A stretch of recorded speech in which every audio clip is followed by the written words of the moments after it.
Hello guys, today I am going to explain the first poem of class 10, Dust of Snow by Robert Frost.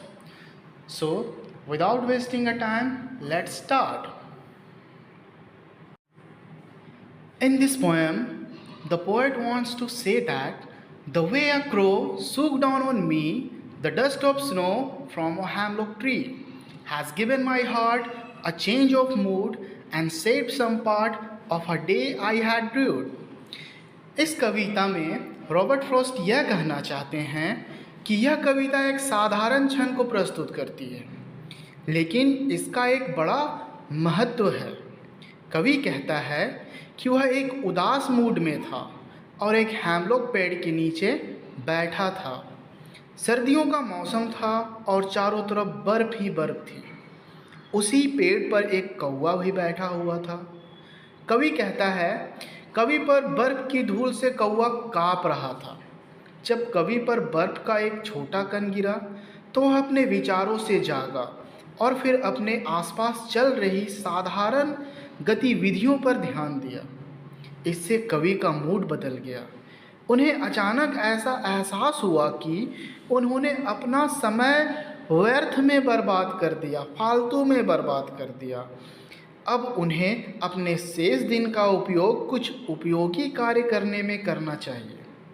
यह एहसास उसके mood को बदलता है और उसे सकारात्मक ऊर्जा से भर देता है। बर्फ की धूल के हल्के बौछार से उसका अवसाद और उदासी दूर हो जाती है। उसका दिन खुशी से भर जाता है और वह बाकी दिनों का उपयोग अच्छे तरीके से और सकारात्मक सोच के साथ करने के लिए तैयार हो जाता है। तो इस कविता में जो कवि हमारे रॉबर्ट फ्रॉस्ट हैं, वो बार बार बस एक ही चीज़ कहना चाहते हैं कि वह हैमलॉक ट्री के नीचे बैठा हुआ एक नकारात्मक सोच के साथ कुछ सोच रहा था।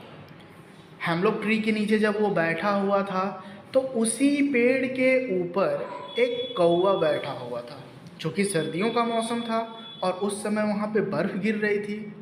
तो हुआ यूँ, जैसे ही कौवे ने अपने सर को हिलाया, बर्फ़ का कुछ पार्टिकल्स, बर्फ़ का कुछ कण पोएट के नीचे गिरा और जैसे ही बर्फ़ का कुछ कण, कुछ पार्टिकल्स कवि के ऊपर गिरता है तो कवि का मूड अचानक से बदल जाता है और यह उसे एहसास होता है, वह यह सोचने लगता है कि मैंने फालतू में हैमलॉक ट्री के नीचे बैठ के अपना अभी तक का समय बर्बाद कर लिया।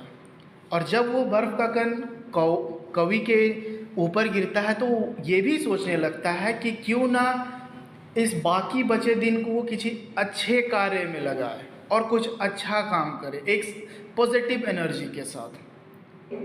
तो इस कविता में कवि बस हमें यह बतलाना चाहता है कि एक साधारण सा क्षण हमें हमारे विचारों को, हमें हमारे सोच को बदल सकता है।